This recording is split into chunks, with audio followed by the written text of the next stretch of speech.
Oh, I need to take this off. Hello, everyone. Welcome back. Yes, indeed. So we are Steve and Odile Remmett, founders of the Remmett Method, and we help coaches and entrepreneurs who know that they have value to give to the world and they could help a lot of people, but their doubts, their self-talk, and their fears have been holding them back from reaching their full potential. If you're joining us live, let us know where in the world that you're tuning in from today in the chat. Yeah, and if you're watching this on replay, pop it down in the comments. We love knowing where we're connecting.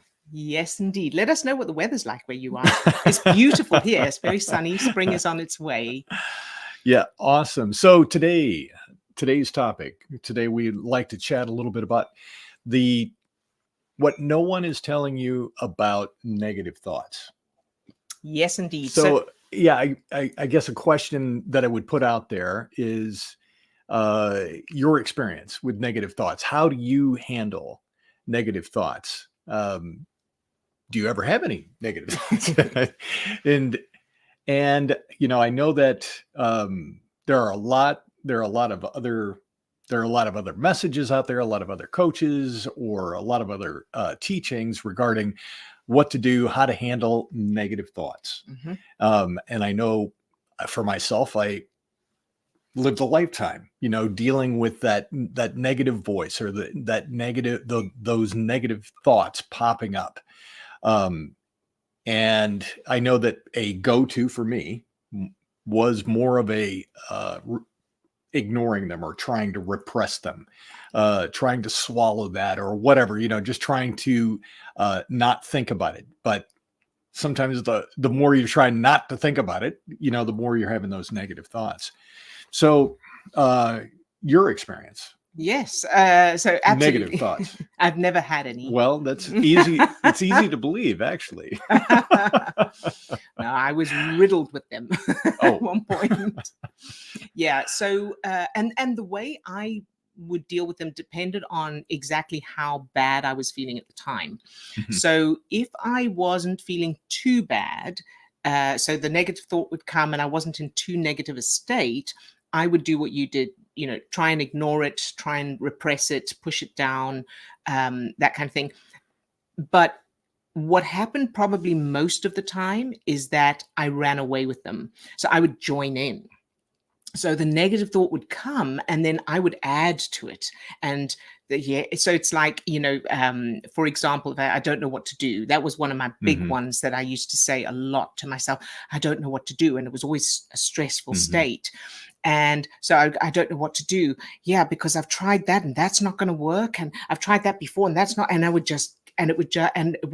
I can't, if I can't figure something out, then this terrible thing's going to happen. And so I would join in with and add to it. Yeah. And I just briefly, I know we talked about this earlier in another podcast, but, as we are joining in with those negative thoughts, obviously, what ends up happening is that the brain is starting to create those negative neurochemicals. And as that whole process is happening, we start to lose access function of the prefrontal cortex of your brain, which is where we're doing our logical thinking. We're problem solving. We are being strategic with the prefrontal cortex of our brain. So if we are wandering further and further into the deep dark woods of negative thoughts, we are impairing our ability to actually function well, make good choices and decisions. So this whole, I always knew I needed to do something with these negative thoughts. What do we do? Yeah, yeah, good point. Yeah, and as you say, just that point about the prefrontal cortex is such an important one to bear in mind, because the challenge with it is, the biggest challenge is that, mm-hmm. so you're feeling a negative emotion. As we know, those stress chemicals cause blood to drain from that part of the brain, so you can't think clearly. And the problem is that from that state, the illusion of those negative thoughts is very, very real. You can't see outside of it. So, you mentioned deep, dark woods. And I think that's a great analogy, where if once you've gone off the road, it depends on how long you've been driving in that direction off the road as to how deep you get into the wilderness or the deep, dark woods. And the further into it you get, the less you can see anything else. And so then you wander around in those deep, dark woods, and you can't see the road. Yeah. And from that point, you have to just grab that wheel and turn in the direction that the road is in, and just keep moving in that direction until you can see it again. But the challenge is, it may be a while before you see it. And that's what's so difficult. So we get into those states. The other thing is that the brain is constantly trying to predict the future based on how you're feeling right now, based on the present, which means, and you may have experienced this, I know I definitely did quite a lot, when you're feeling down, when you're feeling depressed or despondent, and then someone says, oh, come out with us, you'll have a good time, it'll help. And from that depressed state, you cannot imagine that it would ever help. From that depressed state, you imagine going out, and your brain is predicting that when you get there, you're going to feel exactly the same as you feel now, because it's predicting it'll be the same. So the brain is constantly trying to predict the future, but based on the present, and it's not very good at it. That was the main thing I wanted to say. So then can I tell a quick story? A quick one. Along these lines. Well, at one point in my life, I was really pretty depressed. Several points in my life, plenty. But there was a particular time that I'm remembering now, that I was despondent, depressed. I didn't want to go anywhere. I didn't want to speak to anyone, because it felt like speaking to someone's not going to help. It's not going to change anything. This is the situation. And number one, I didn't think anyone would understand. But number two, I thought, well, what are they going to do about it? There's nothing anyone can do. So I'd kind of gone quite reclusive. And my sister called me and said, hey, we're going up in a microlight. Come and join us. It'll do you good. You'll feel different. It'll be fun. And I honestly, from that state, I thought, what's that going to do? That's not going to, I'm still going to feel like this. The situation's still going to be the same. There's no point in doing anything like that. So I said no. But my sister, being my sister, the way she is, she pushed. And she's, come on, Odile, just come. If you hate it, we'll bring you back home, but just try. So she pushed. And eventually I went, fine. I know that it's not going to work, but I'll do it anyway. Well, I went, and in the first place, just being with people who were cheerful started to help a little bit.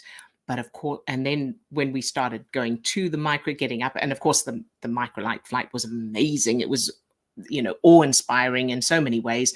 And what it did was it brought the stress chemicals down in my system, started to produce feel-good chemicals, which brought, I didn't know that this was what was happening, which brought blood back to the prefrontal cortex of my brain.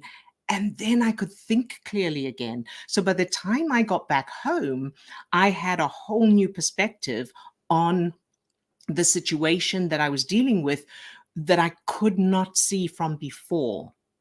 From where I was before, I couldn't see it that way. And that can lead to problem solving, strategizing, and that, as you were saying. Yeah. So kind of backing up just a second, in looking at that entire process, we have the negative thoughts. A negative thought pops up, and we're aware of the negative thought, and then in that moment, we're also experiencing the negative neurochemicals that are associated with that.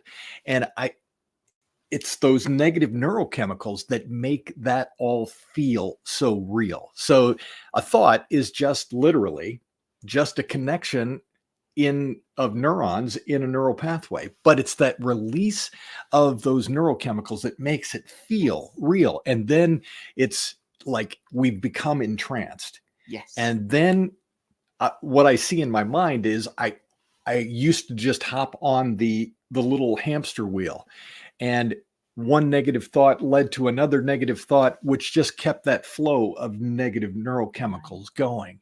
So understanding, first of all, how that process is working in the background. And then I know that we, in a lot of other methods, they talk about go do something. Mhm. And obviously in that instance for you, hopping on in a little microlight and flying, that changed, those negative neurochemicals pretty significantly. But I think the point of what we're wanting to kind of get at to today is, apart from hopping in a microlight every time you have a negative thought, what is something that we can actually be doing Yes, with and negative thoughts in the moment, right? absolutely. And that idea of doing something to change your brain chemistry is something we teach, but you, as you pointed out, it's not what we want to share with you today. What I discovered since then is that a really important piece of this, and this is the bit that I've not heard anyone else talk about. I've not heard any of the other teachers or gurus or coaches or mentors talk about this piece. And I think this piece is crucial. And that is answering, acknowledging and answering with logic. And the reason I think that's so important is because, if you think about the two main parts of the brain that we're thinking of in this way, Mm-hmm. is the conscious mind, which is our awareness and the conscious thoughts we have, and then the unconscious part of the brain, so the whole rest of the brain. And the fact that the conscious mind uses logic to try and make sense of experiences. We try and make sense of things. We try and problem solve. We're looking for ways to improve or to change things. And so we're thinking logically with the conscious mind. The rest of the brain cannot think that way. So the unconscious part of the brain cannot use logic or reason, can't tell the difference between reality and imagination, and can't judge something as unrealistic. So what happens is, as that part of our brain goes offline, which is where we do our conscious cognitive thinking, the unconscious part of the brain takes over. And that's why even fears and worries that are unrealistic or illogical seem so real and so valid. So one of the first reason I feel it's important to answer with logic is to help separate the logic and the conscious mind from this unconscious part that can't do that. And an example of that would be, one of my things was, I don't know what to do. Like I said, I don't know what to do. And I was scared of, not being able to pay my bills. So I'll use that example. Oh, no, I know a better one, is business never worked for me. No, I did exactly the same as everybody else, but it didn't work for me. So I would find myself thinking, it won't work. There's something wrong with me. There's nothing ever works for me.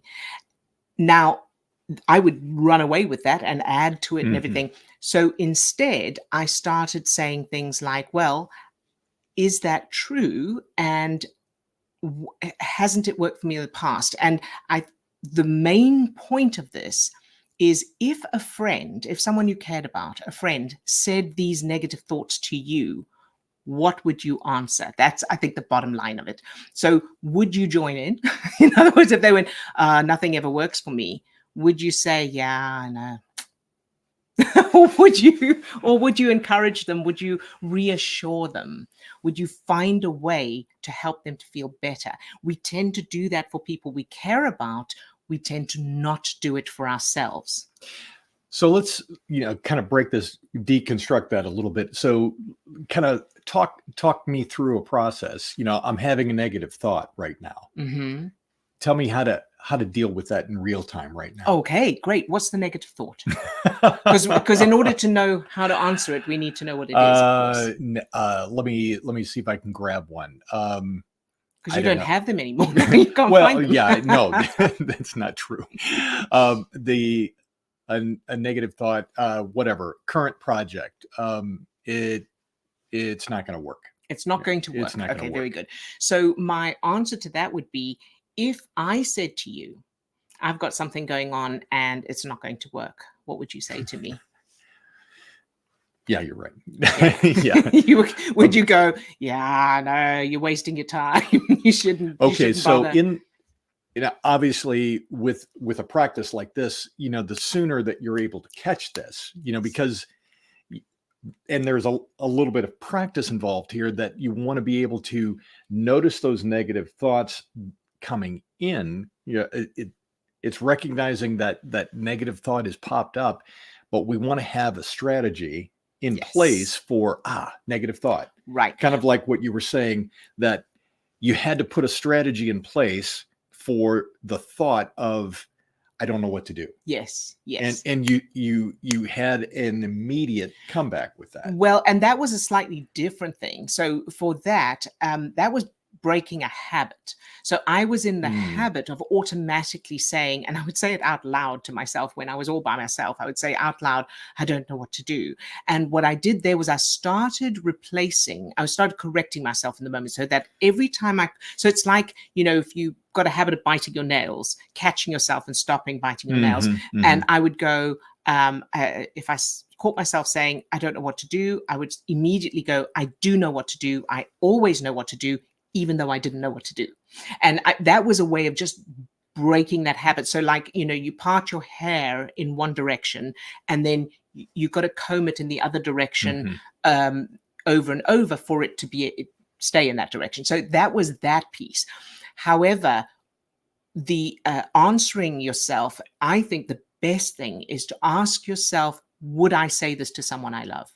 So what would I say to someone? How would I answer this if someone I love said this to me? And you can think of someone specific, if there's a friend you have, or a family member, a child, if a child said to you, I'm stupid, or this never works for me, or, everything's going wrong, what would you answer that child?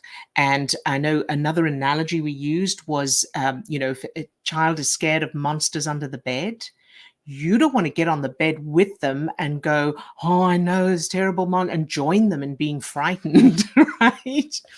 You also don't want to ignore them. So, the idea of ignoring those negative thoughts, or pushing them away, or just replacing them with positive thinking, that's what a lot of people teach. The problem with that is you're not answering, which means that thought, or the basis for it, is still back there, and it's not you're not answering the conscious mind.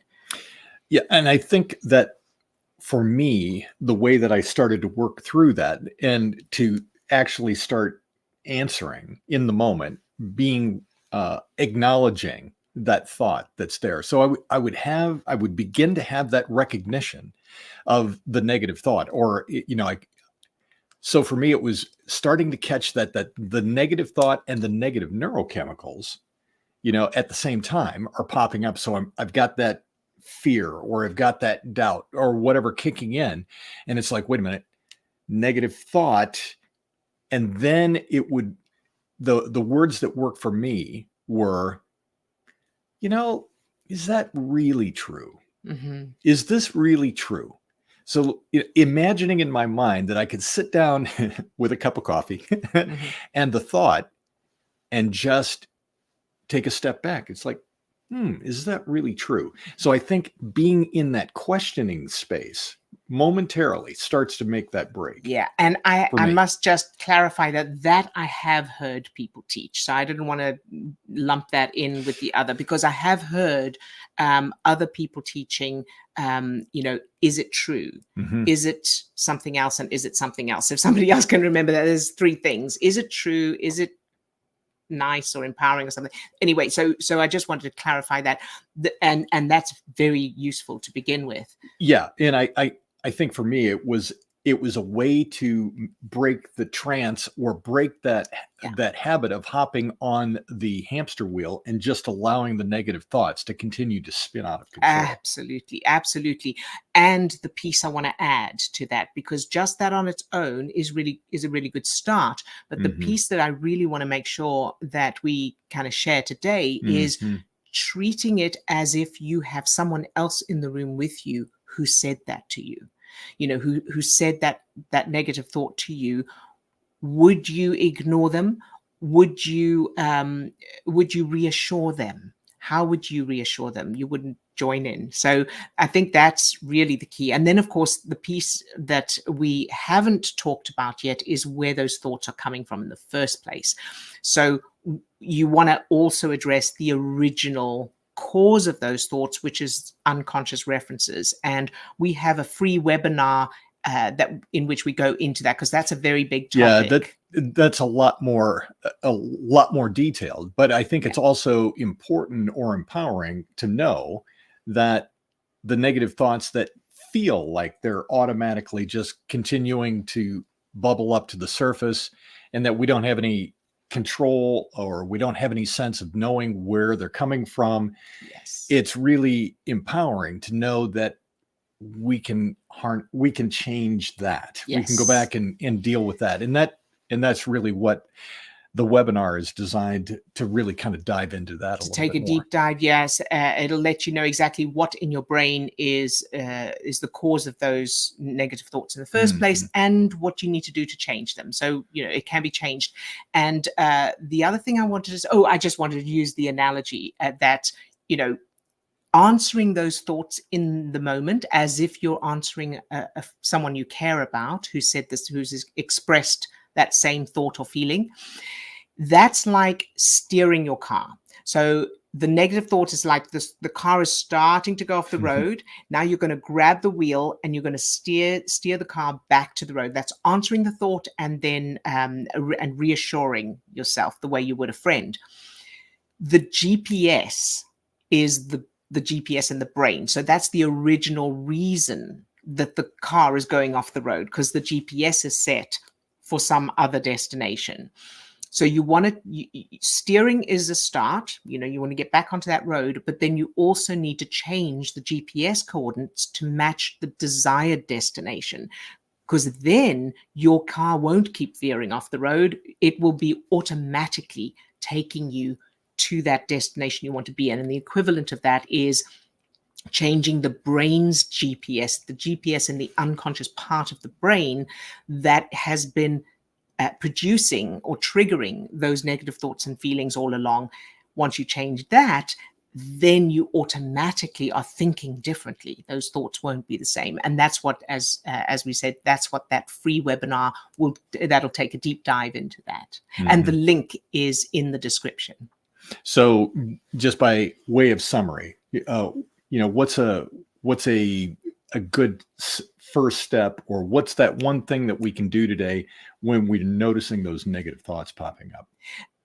Number one, remind yourself that it's a negative thought. It's not necessarily the truth. This is a negative thought. And so actually, let me redo that. Here's what you can do is be alert and aware, so that you're questioning thoughts and they're not just running on automatic, and then answer it the way you would someone you love. So imagine, what if, my friend said this to me, and you can think of a particular friend. What if so-and-so said this to me? What would I answer them? And you may find, depending on how strong those negative emotions are, you may find the answer to that is, I don't know what I'd say to them. And if that's the case, that's okay.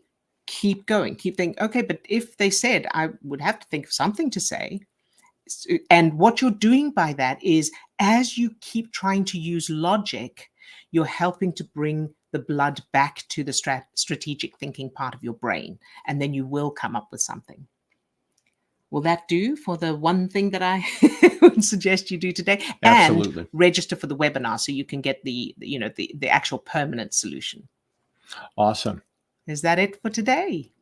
It is. So all right. Any questions? I know at that this stage. So awesome. If you're catching the replay, we will answer your questions in the comments. So do go ahead and leave a comment for us, and we will reply. All right. All right, then. See you next time. Bye for now. Lots of love to all of you. Bye-bye.